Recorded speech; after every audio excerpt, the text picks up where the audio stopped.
Good day, future nurses. Before we begin our topic on the theories of psychopathology, it is important to understand that mental disorder do not occur in isolations nor arise from a single cause. Psychopathology seek to explain why abnormal behavior, thoughts, and emotions develop, persist, and affect an individual's functioning.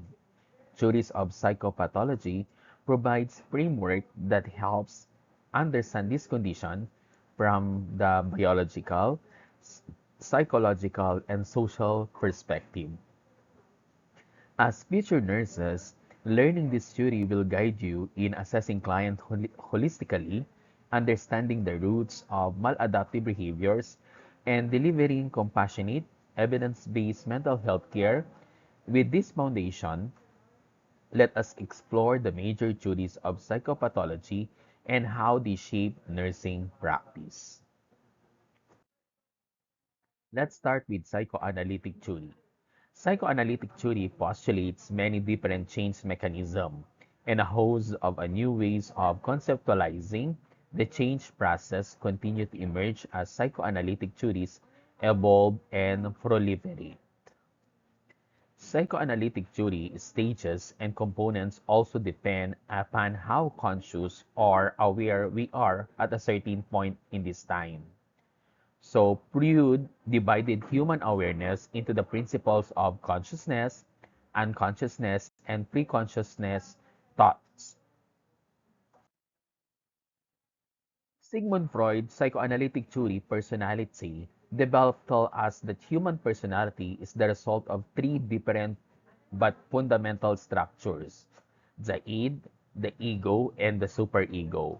Psychoanalytic theory concentrates on the awareness levels combined with the experiences in the early childhoods that together can form the basis of the certain mental disorder.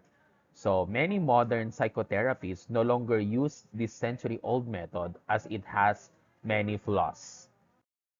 According to Freud, our minds are the result of the three central components called the id, ego, and superego.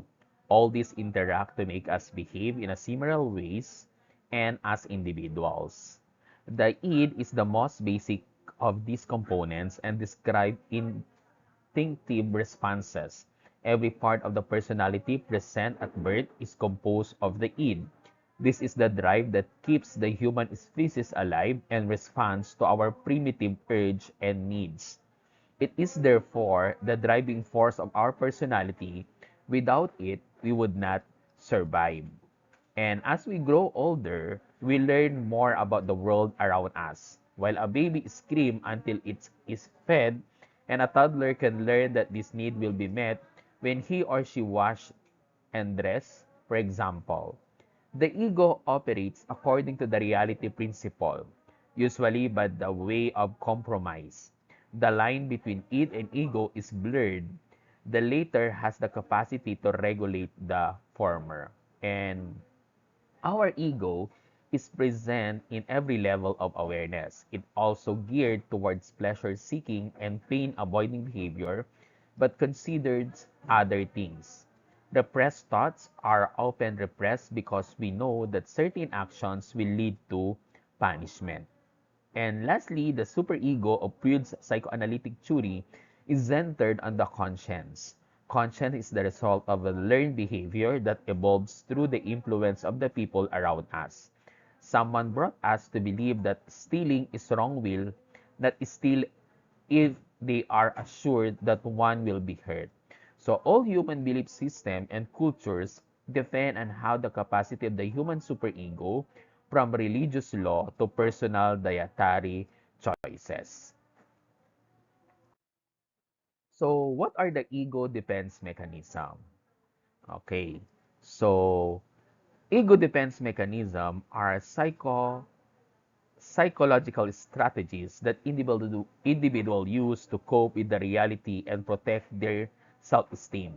So this mechanism operates at an unconscious level and help individuals manage stress and anxiety by distorting, denying, or falsifying reality. So Sigmund Freud a prominent figure in psychoanalytic theory, introduced the concept of defense mechanism as a part of this psychoanalytic framework. Start with repressions. Repression is unconscious blocking unpleasant emotions, impulses, memories, and thoughts from our conscious mind. So this is first described by Sigmund Freud. The purpose of this defense mechanism is to try to minimize the feelings of guilt and anxiety. And repression also, when painful or unpleasant thoughts and feelings are automatically pushed into the unconscious mind, making the person unaware of them.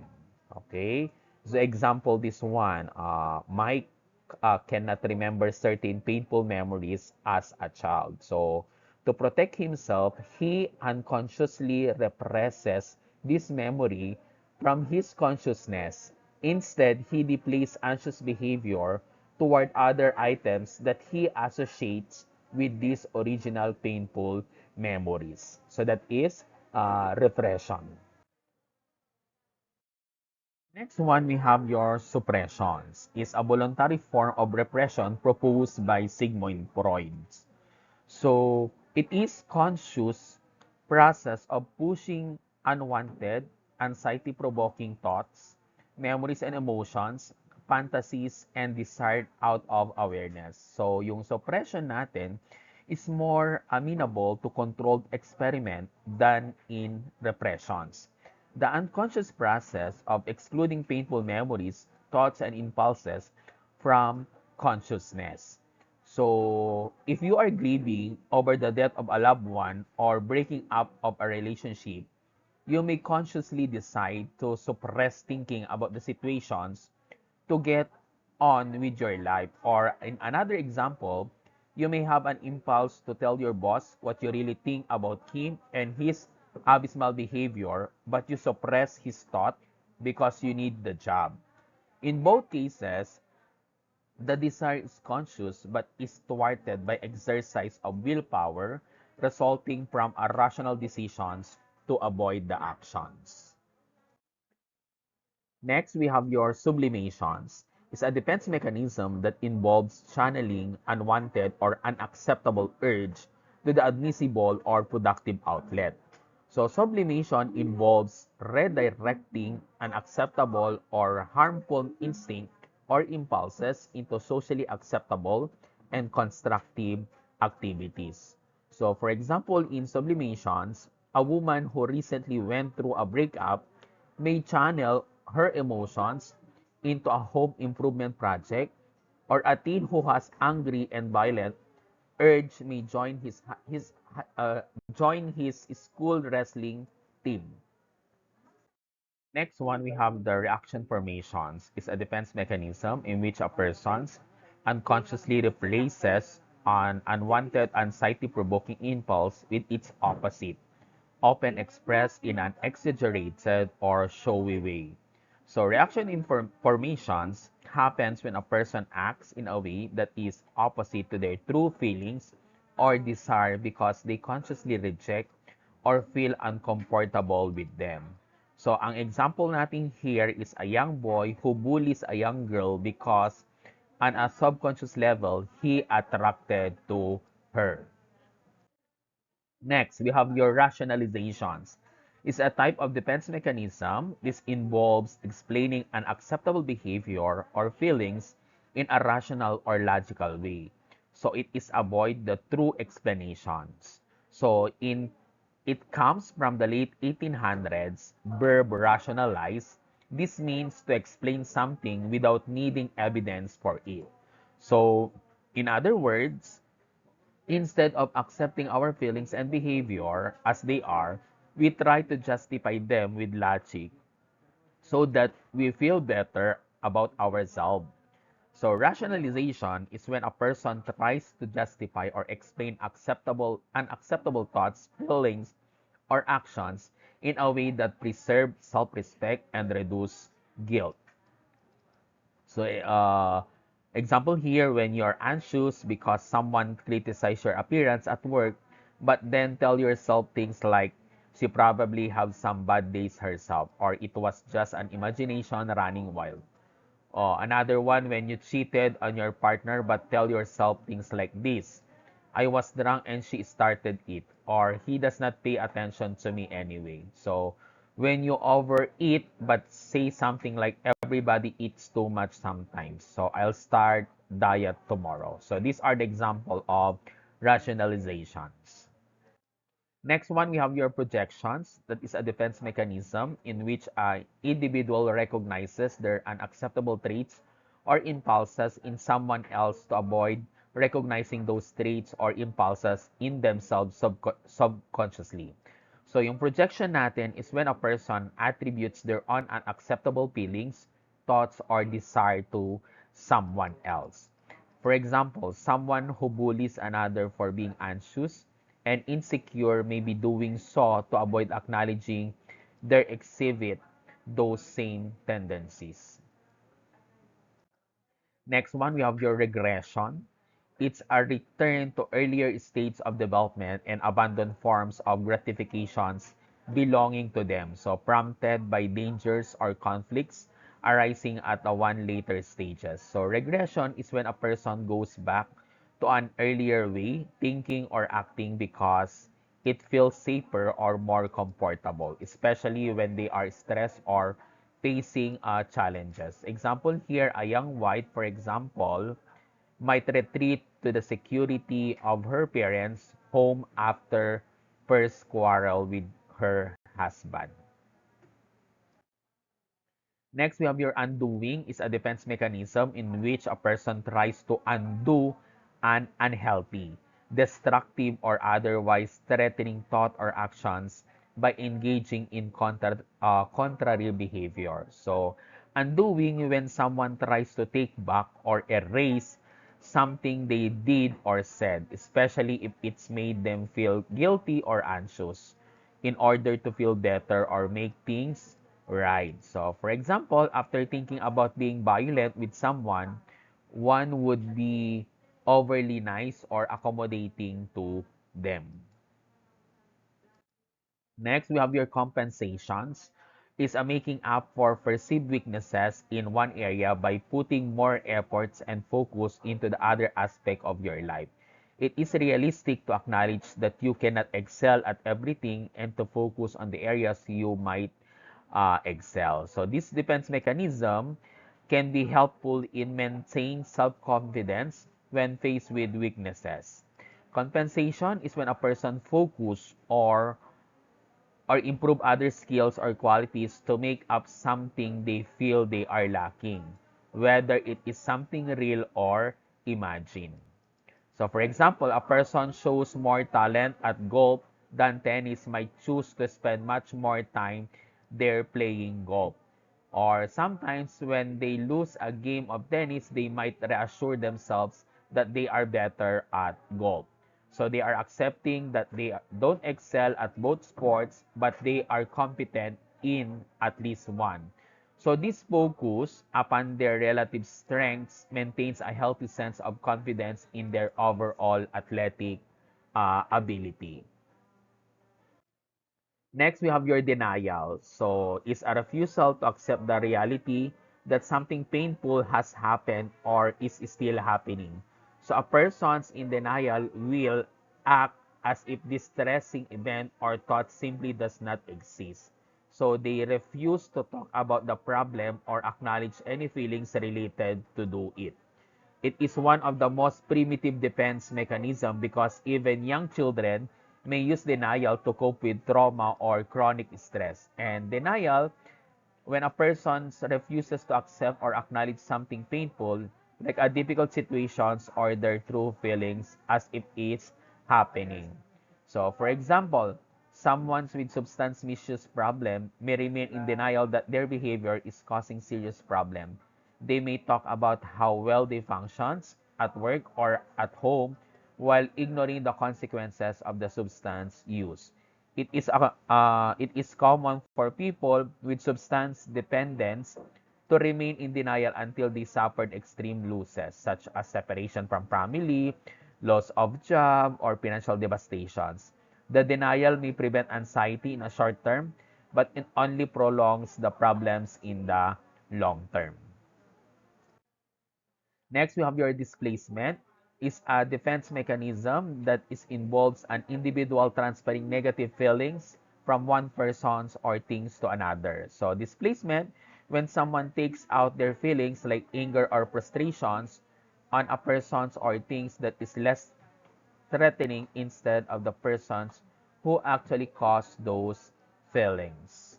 So for example, a person who is angry at their boss may take out their anger on a family member by shouting at them. Next, we have your identifications. It's also known as introjection. So projections attributing one's own maladaptive inner impulses to someone else. So identification is when a person tries to copy or adapt the traits, behavior, or qualities of someone they admire or look up into the order to feel more like them. So for example, someone who commits an episode of infidelity in their marriage may then accuse their partner of infidelity or may become more suspicious of their partner. Next, we have your introjections. Occurs when a person internalizes the ideas or voices of other people, often external authorities. So, introjection is when someone unconsciously adopts the beliefs, values, or attitudes of another person's and makes them part of their own thinking, uh, even without realizing it. So, an example of introjection might be a dad telling his son, "Boys don't cry." This is an idea that a person might take it from environment and internalize into their way of thinking. Next, we have your conversions. It's a defense mechanism whereby the anxiety caused by repressed impulses and feelings are converted into physical complaint. The symptoms may be symbolic and dramatic, and it often act as a communications about the situations. So extreme symptoms may include paralysis, blindness, deafness, becoming mute, or having a seizure. So lesser symptoms dito include tiredness, headaches, and twitches. Conversion is when a person experiences physical symptoms like pain or illness as a way of expressing emotional or psychological conflict, even though there is no physical cause for those symptoms. The example here is a student who is stressed about upcoming exam might suddenly develop a headache or stomach pain even though there is no physical illness causing it because their body is reacting to the anxiety. Next one, we have your intellectualization. Is when a person avoids dealing with their emotions about a stressful situation by focusing on facts, logics, and analysis instead of expressing how they feel. Example here, a student who just received bad news about their family might start analyzing the situations from a logical perspective, focusing on possible solutions instead allowing themselves to feel upset or sad. Next one, we have your substitution. It's a form of mechanism of substitution in which our acceptable desire or activities are redirected into the socially desirable channel. So substitution is when a person replaces a goal or desire that is difficult to achieve with one that is easier or more immediately available. So, for example, a businessman who has been angry over certain events of the day may redirect his energies into the games, gardening, or any other manual work. Next one, we have your fixations. So, people demonstrating fixations are partially remaining at more childish level of development. It is as a simple word or words. You could describe it as a being stuck in an earlier development stage. So fixation happens when a person gets stuck at a certain stages of the development because they did not fully resolve challenges or tasks from that stage that is affecting their behavior later in their life.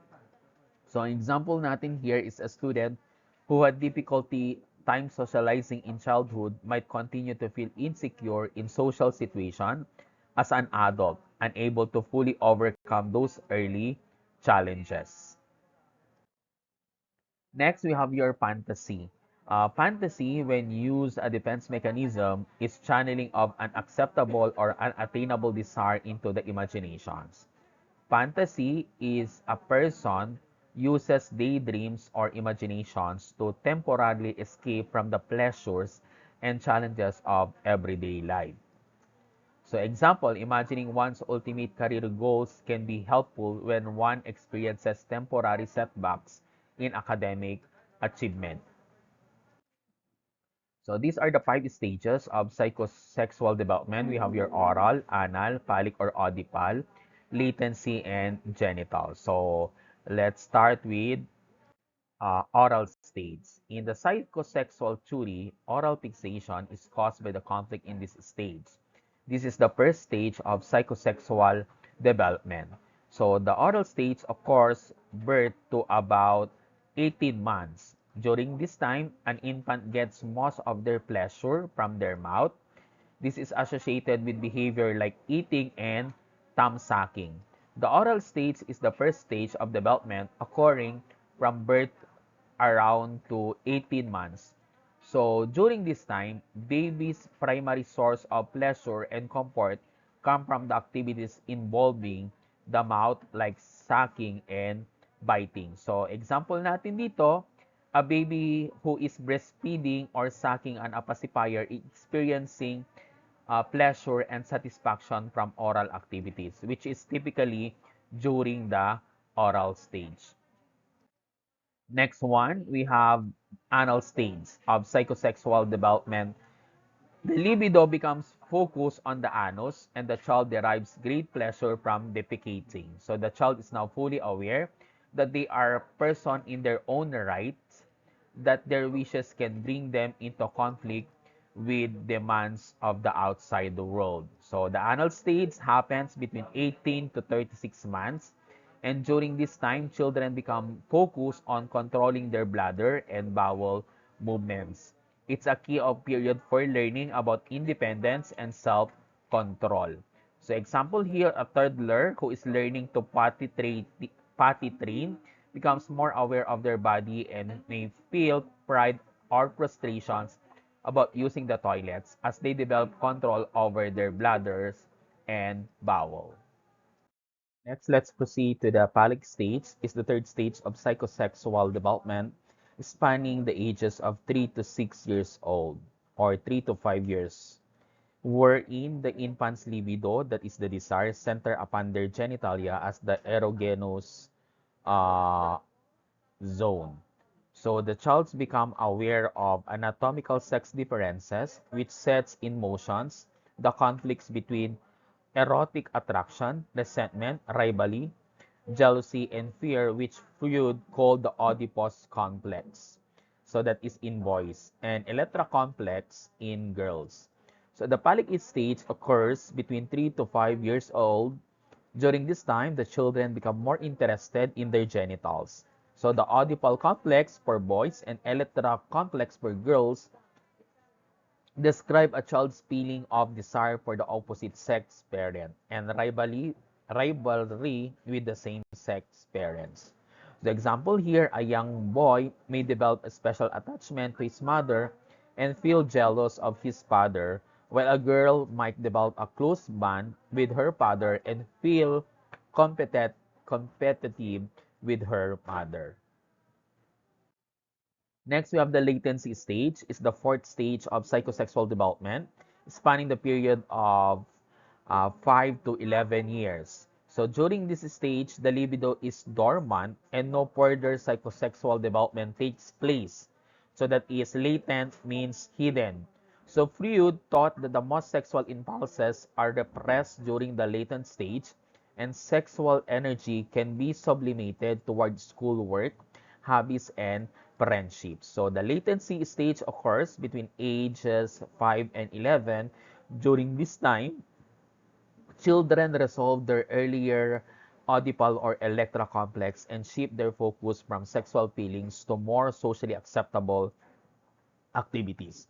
So like learning and making friendships. So this stage also involves the development of the superego, which is the part of personality that helps a person distinguish the right from wrong.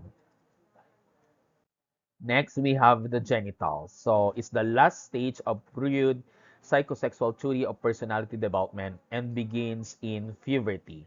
It's the time of adolescent sexual experimentations, the successful resolution on which settling down into the loving one-to-one relationship with another persons in our 20s. So, sexual instinct is directed to heterosexual pleasure rather than self-pressure like during the phallic stage. So for Freud, the proper outlet of sexual instinct in adult was through heterosexual intercourse. And fixations and conflict may prevent this with the consequence that sexual perversions may develop. And this stage, sabi ko nga, occurs ages 11 to 13 and marks the beginning of puberty.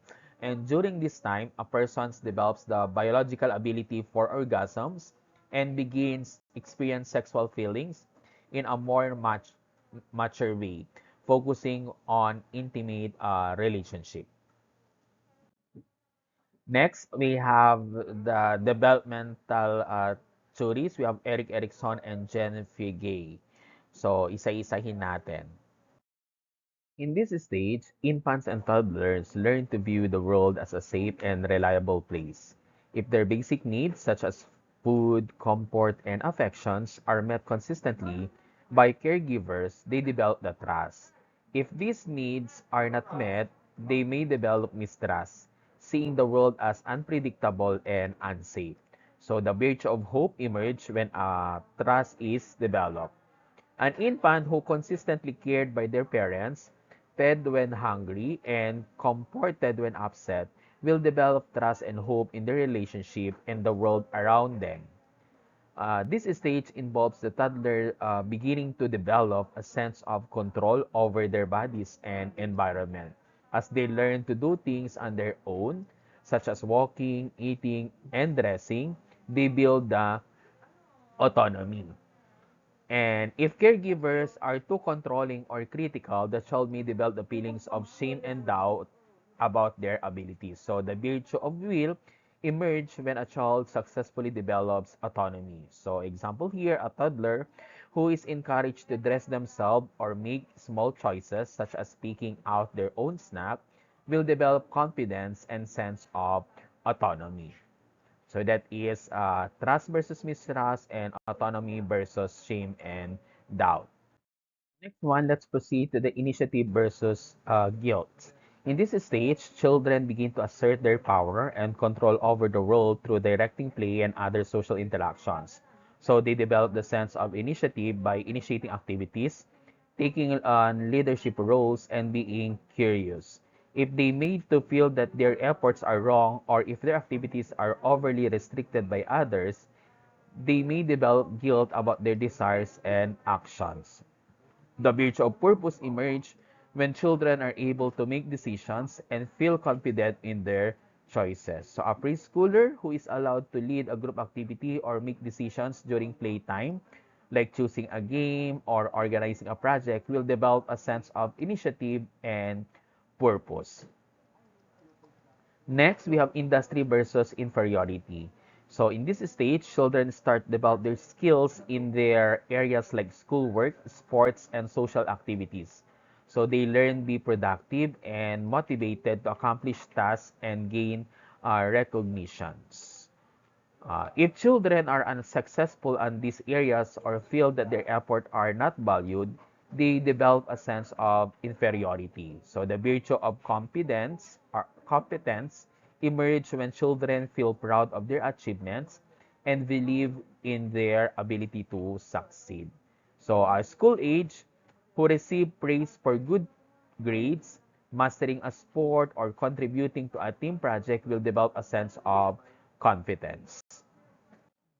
Next, we have your identity versus role confusions. So during this stage, adolescents work to form a strong sense of self and personality identity. So they explore different roles, beliefs, and values as they try to figure out who they are and where they fit in the world. So if they are unable to make these decisions or feel unsure about their directions, they experience the role confusion. So the virtue of fidelity emerge when an individual develops a clear sense of identity and feels comfortable with their place in the society. So example here, a teenager who explore different career options, friendship, and personal beliefs, ultimately feeling confident in their identity and purpose will develop fidelity. Next, we have your intimacy versus isolation. So, young adults focus on forming deep, meaningful relationship, including a romantic partnership, close friendship, and strong social bonds. Successfully building these intimate connections leads to the development of love, while failure to establish close relationship may result in feelings of isolation. So the virtue of love emerge when individuals are able to form the healthy, committed relationship with others. So example, a young adult who forms a lasting romantic relationship, builds close friendships, and feel a sense of belonging in their social group will develop love. Next, we have your generativity versus stagnations. In this stage, individuals focus on the contributing to the well-being of the future generations through activities like raising children, mentoring, creating, and improving society. So they seek to be productive and creative, leaving a lasting legacy. So if they feel they are not making a meaningful impact or not contributing to the next generations, they experience stagnations. So the virtue of care emerge when individuals feel a sense of purpose in caring for others and shaping the future. Example, a middle-aged person who mentors younger colleagues, raises children, or volunteer in the community feels a sense of generativity and care for the future. Last one, we have the ego integrity versus despair. In this final stage, individuals reflect on their life and assess whether they feel satisfied with their accomplishment and the life they have led. If they have lived a life they are proud, they experience ego integrity, which brings wisdom. However, if they feel regretful or dissatisfied with how they have lived, they experience despair. So the virtue of wisdom emerge when individuals accept responsibility for their life and find peace with their past. Example, an elderly person who looks back on their life with contentment, are proud of their contributions, and the relationship they built develops wisdom. Next, let's proceed to the Piaget's four stages of cognitive developments. So we have your sensory motor. In this stage, infants learn about the world through their senses and actions. So they gradually develop understanding that objects continue to exist when they cannot be seen, heard, or touched. So this is called object permanence. Okay, for example, a baby who initially does not search for a hidden toy will later begin to look for it when it is hidden, showing that they understand the object still exists. Or an infant who watches a toy being hidden under a blanket and then tries to uncover it demonstrate the development of object permanence. Okay. Next one, we have your pre-operational. So during this stage, children develop the language and beginning using symbols such as words or gesture to represent objects and events. So they start classifying objects based on the common features, but their thinking is still intuitive and not yet logical. For example, a child may use a stick as a pretend sword or say that the doll is tired and needs to sleep. Another one, a 4-year-old child pretending a box is a car and making broom broom noises shows symbolic thinking in the pre-operational stages. Next, we have your concrete operations. So at this stage, children begin to think logically about the concrete events. They gain a better understanding of concepts such as conservation. So that is the idea that quantity does not change even when it is altered in shape. Okay, or reversibility and cause and effect. So they can solve problems that involve objects and situations they can physically interact with, but their thinking is still limited to tangible situations. Another example here, a 9-year-old child who understands that a ball of clay can be reshaped back into its original form after being flattened demonstrate logical thinking. And then the last one, we have the formal operations. Adolescents develop the ability to think abstractly, logically, and systematically. They can now solve problems that are hypothetical and think about the possibilities and concretes that are not immediately present. So unlike in the earlier stage, they are able to use deductive reasoning and understanding the complex ideas such as justice, freedom, and moral values. So their thinking becomes more flexible and they can reason about abstract concepts and engage in hypothetical and future-oriented thinking. Another example here, a teenager who can solve algebraic equations and think about abstract ideas like meaning of life or the concept of equality demonstrate abstract thinking in the formal operations stage. Next, we have your interpersonal theories. We have Hildegard Peplau.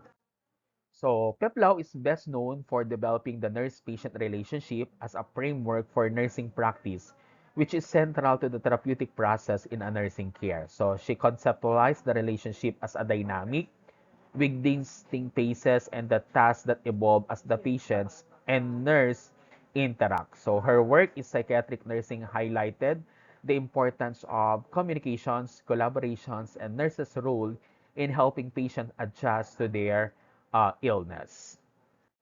So next one, we have the humanistic theories. We have humanistic psychology, emphasizes the individual's inherent potential for growth, self-actualizations, and importance of personal experiences. So it focuses on human freedom, dignity, and the ability to make choices. So number one here, we have Abraham Maslow. Contributions. Maslow is the best known for hierarchy of needs, which is the theory in psychology that outlines the basic human needs according for personal growth and self-actualizations. So according to Maslow, individuals are motivated by the series of hierarchical needs, starting with the most basic physiological needs and progressing to more complex psychological needs. So as each level of needs is fulfilled, individuals can work toward higher level of personal fulfillment. So alam na po natin yun, di ba? Yung Maslow hierarchy of needs natin, start with the basic physiological needs. So these are the most fundamental needs for human survival, including the food, the water, the air, shelter, and sleep. Second one, we have your safety and security needs. So once basic physiological needs are met, individuals seek safety and security, such as safe living environment, financial stability, and personal safety. And then you have your love and belonging needs. People have a desire for social connections, love and acceptance, including friendship, family relationship, and intimate partnership. And then we have your esteem needs. Esteem needs involves the desire for self-respect, recognitions, and achievement. People seek to feel valued and competent. And we have your self-actualization. This is the highest level of Maslow hierarchy, representing the fulfillment of one's potential, creativity, and self-growth. So it involves becoming the best version of oneself and achieving personal goals. Maslow believed that individuals must satisfy lower level needs before they attend to the higher level needs, with self-actualization being the ultimate goal. Okay? Next one, in the humanistic theory, we have your Carl Rogers. Is known for his developmental of client-centered therapy, which emphasizes the importance of non-directive, empathetic, and accepting relationship between the therapist and the client. So he believed that people have an inherent tendency toward growth and that in order to achieve personal fulfillment, they need to experience an environment that is accepting, understanding, and non-judgmental. So, yung key concept in client-centered therapy lang natin, we have your unconditional positive regard. So, this is a therapist's acceptance and support of the clients regardless of the client's thoughts, feelings, or behavior. So, it allows here the client to feel safe and valued as they are, promoting self-acceptance and personal growth. Next, we have your genuineness or congruence. Okay. So the therapy's authenticity and honesty in the therapeutic relationship. Being genuine means the therapist is transparent without pretending to be something they are not, which help build trust and rapport. And then we have your empathetic understanding. So the therapist's ability to deeply understand the client's perspectives and feelings while offering empathy. So this involves being able to feel with the client, helping them feel heard and understood. So si Rogers believes that for personal growth to occur, the client must experience these core conditions in a therapeutic relationship, allowing them to explore their feelings and discover their own solutions to problems.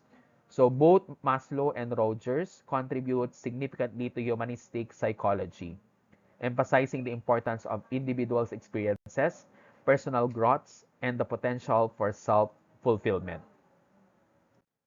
Next one, we have your behavioral theories.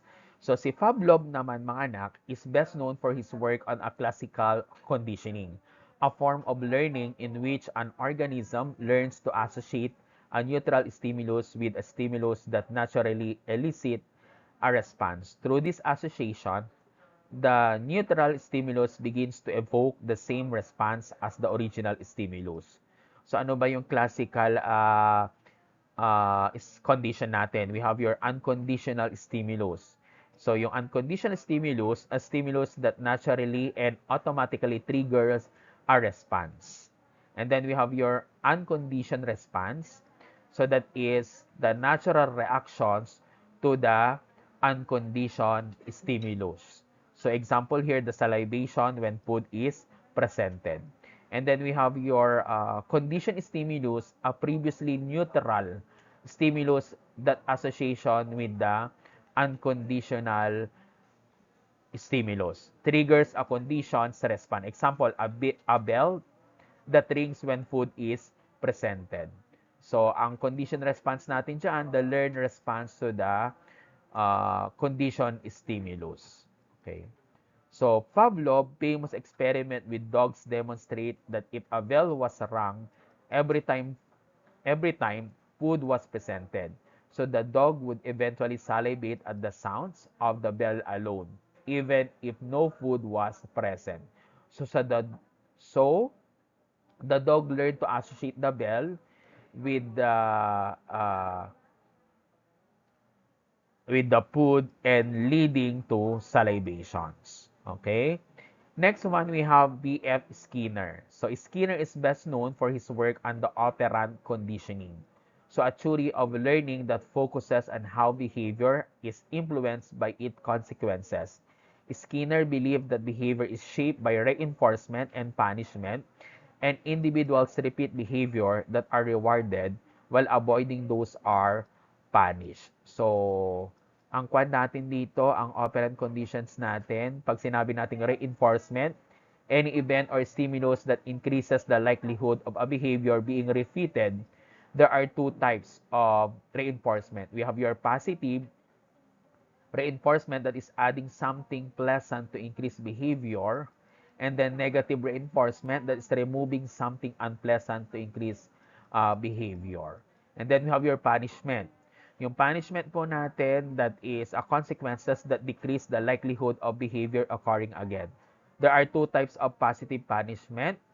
There are types of punishment. Rather, we have the positive punishment that is adding something unpleasant to the reduced behavior, and negative punishment naman, removing something pleasant to reduce the behavior. And we have shaping. Yung shaping natin, that is gradually reinforced behavior that are closer and closer to the desired behavior.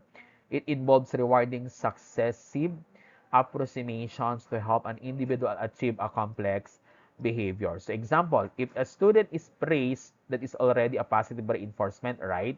So each time they complete assignment, they are more likely to complete future assignment. So conversely, if a student is given detention for missing too many assignments, so that is punishment, they are less likely to skip assignment in the future. Next, we have your crisis interventions. In the crisis interventions, there are four stages of crisis. So, crisis typically characterized by a period of distress, confusions, and difficulty in coping with significant stress. It follows the predictable patterns, which includes the following four stages. Number one here is exposure to the stressor. So this initial stage where the individuals encounter a stressful event or situations. So the stressor could be any life event that challenges the individual's ability to cope, such as sudden loss, illness, or changes in life circumstances. That is the first stage. And second stage, we have increased anxiety when customary coping is ineffective. So in this stage, the individual experiences heightened anxiety and distress because their usual coping mechanisms are not working to address the stressor. So this leads to sense of vulnerability, confusions, or fear. The third stage is the increased effort to cope. So the individual's attempts to deal with the stressor by using other coping strategies. This might involve problem solving, seeking help, or using new methods to handle the stress. However, this effort may not always be successful. The fourth one, we have your disequilibrium and significant distress. So if the previous coping attempts do not alleviate the stressor, the individuals enter the stage of disequilibrium, feeling overwhelmed, unable to regain balance, and experience significant emotional or psychological distress. So at this point, the person may need external support or intervention to restore equilibrium. There are types of crises. We have your maturational crisis.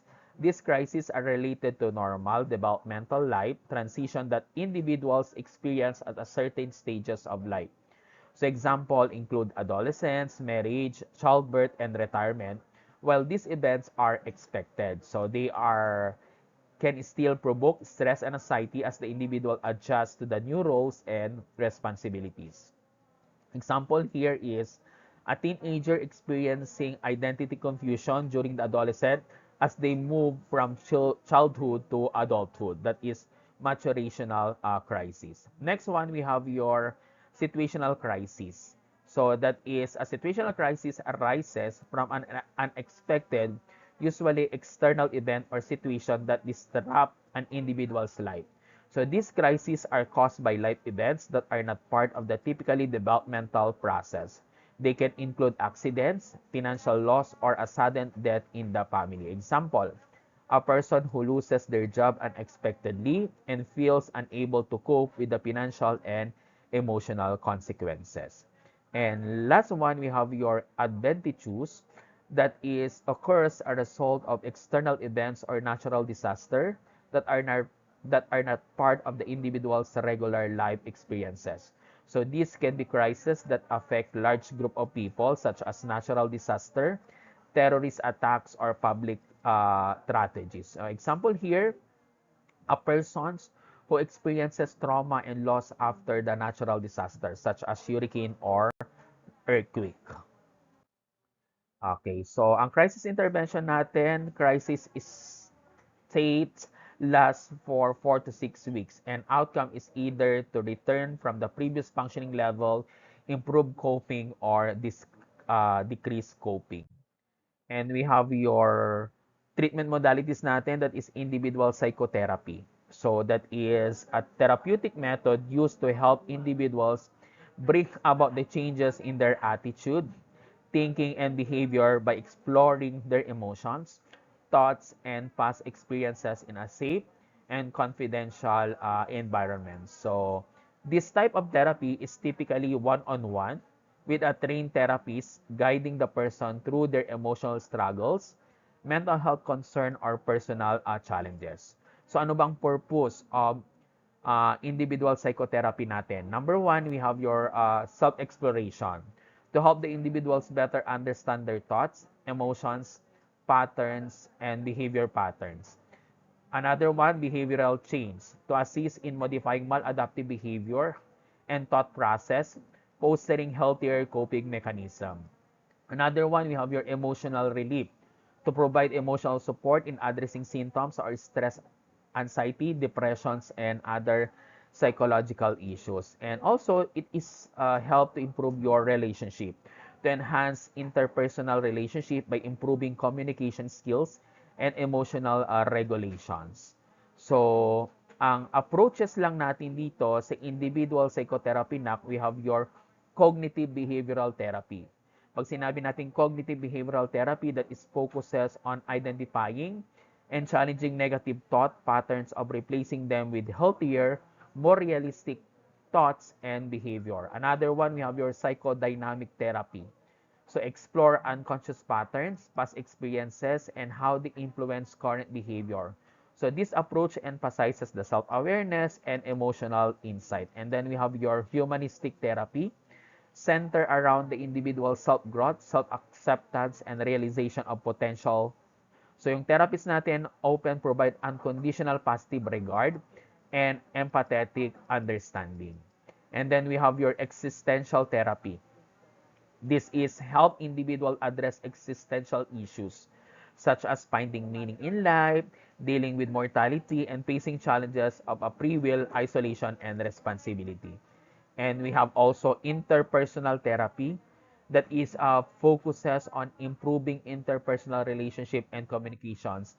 So particularly resolving issues related to social functioning and role transition. So ano ba ang benefits of individual psychotherapy? Number one, improve mental health. So by addressing mental health issues like anxiety, depression, trauma, therapy can significantly reduce the distress. Another one is enhance coping skills.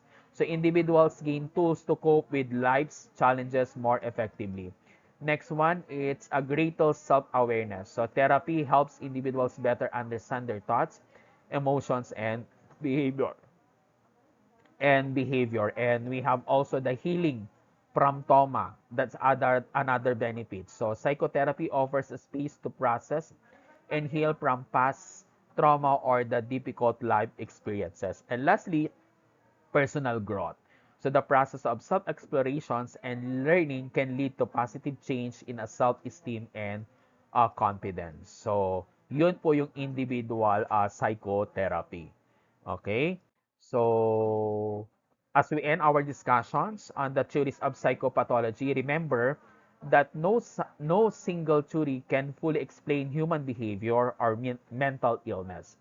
Each perspective offers valuable insights that help us better understand our clients' experiences and guide appropriate holistic intervention. So as a future nurses, integrating these theories into practice will strengthen your clinical judgment, empathy, and ability to provide person-centered mental health care. So may this knowledge empower you to see beyond symptoms and respond with understanding, respect, and compassion. So thank you everyone and have a nice day.